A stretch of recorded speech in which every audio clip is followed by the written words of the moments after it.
அஸ்ஸலாமு அலைக்கும் ரஹ்மத்துல்லாஹி பரகாத்துஹு அல்ஹம்துலில்லாஹி ரப்பில் ஆலமீன். என் பேர் ஆயிஷா, பழைய பேர் மாலதி. நான் 10th முடிச்சிருக்கேன். எங்கள் வீட்டில் அம்மா இல்லை, அப்பா இருக்காங்க, 5 தங்கச்சி, எனக்கு ஒரு தம்பி. நான் பொதுவாக இந்துக்கள் எப்படி இருப்பாங்களோ அப்படி தான்.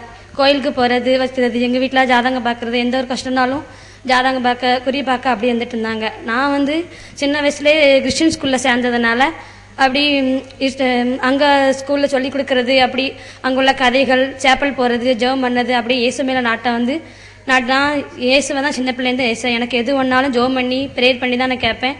அப்படி தான் இருந்துக்கிட்டு இருந்தேன். அப்புறம் 10th முடிச்சுட்டு நான் சேப்பலுக்கு விடாமல் ஞாயிறுதோறும் சேப்பலுக்கு போவேன்.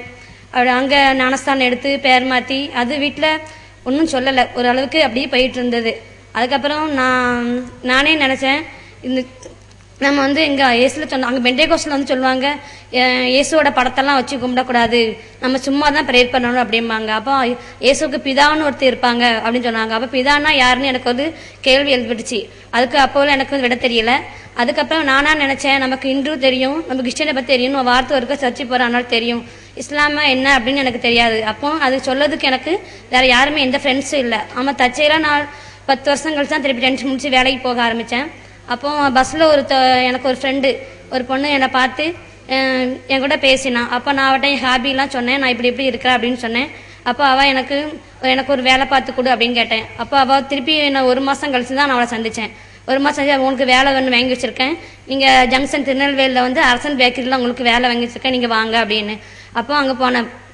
அங்கே எல்லாருமே, அந்த கடையில் எல்லாருமே முஸ்லீம் தான். அப்போ நான் இஸ்லாம்னா என்னன்னு சிந்திச்ச காரணத்துக்கே கொண்டு அல்லாஹ் நாங்கள் விட்டுருக்க மாதிரி தோணுச்சு. அப்போ முஸ்லீமை பற்றி பொதுவான ரீசன் என்ன தெரியும்னா, அவங்க நீட்னஸாக இருக்க மாட்டாங்க, ஒரு தீவிரவாக மட்டும்தான் பொதுவான குறிப்பு எனக்கு தெரியும். ஆனால் அங்கே எல்லாருமே அன்பாக நல்லா பேசினாங்க. அப்போ அந்த பொண்ணு சொன்னால், உங்களை பார்த்தவொடனே எனக்கு தோணுச்சு, உங்கள்கிட்ட இஸ்லாத்தை பற்றி எடுத்து சொல்லணும் அப்படின்னு தோணுச்சு, அதனால தான் நாங்கள் சேர்த்தேன்.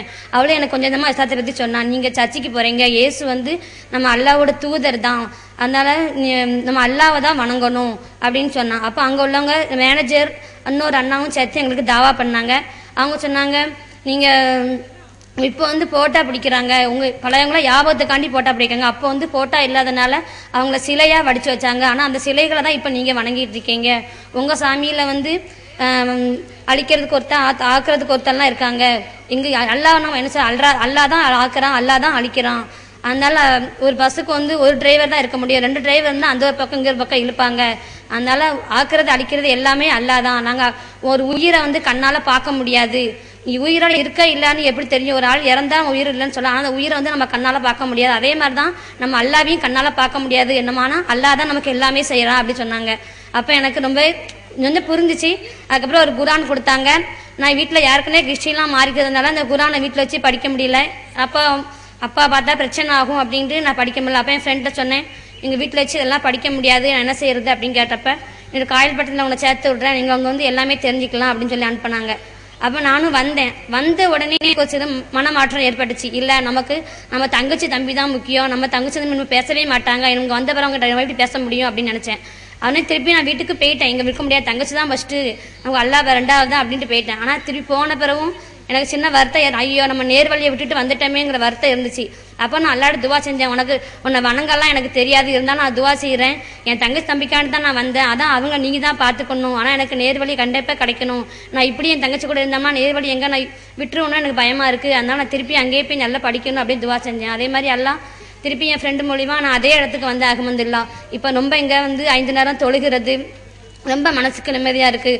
காலையில் 3 மணிக்கு தஹஜ்ஜுத் தொழுகிறோம்னா நம்ம அதிகமாக இறைவன்ட்ட நெருங்குறோம், நம்ம துக்க சந்தோஷம் எல்லாமே நம்ம கலந்துக்கிறோம். அதனால தொழுகிறது ரொம்ப எனக்கு மனசுக்கு நிம்மதியாகவும் குழப்பம் இல்லாமலும் இருக்குது. அதே மாதிரி இங்கே குரான் ஓதுறதுக்கும் நல்லா சொல்லி கொடுக்காங்க, துவா ஓதுறதுக்கு சொல்லி கொடுக்காங்க, சூறா ஓதுறதுக்கு சொல்லி கொடுக்குறாங்க. இப்போதைக்கு 20 சூறா நான் முடிச்சிருக்கிறேன், எனக்கு போதுக்குள்ளே ஒரு ஜூஸ் முடிச்சிருவேன். இங்கே நிறைய நபி வரலாறுகள், நிறைய அளவை நெருங்கக்கூடிய கதைகள் அவ்வளவும் நல்லா சொல்லி கொடுக்குறாங்க, அதான் ரொம்ப பிடிச்சிருக்குது இங்கே. அதே மாதிரி எங்கள் வீட்டில் உள்ள என் தம்பி தங்கைகளும் இங்கே நேர்வழிக்கு வரணும்னு நான் துவா செய்கிறேன். இதே மாதிரி நான் ஒரு வீடுக்கோ போய் தாவா சொல்லணும்னு நினச்சா கூட என்னால் போக முடியாது. ஆனால் அல்லாஹ் என்னை இவ்வளோ வேணுமாடி பேச வச்சதுக்காக நன்றி. அஸ்லாம்.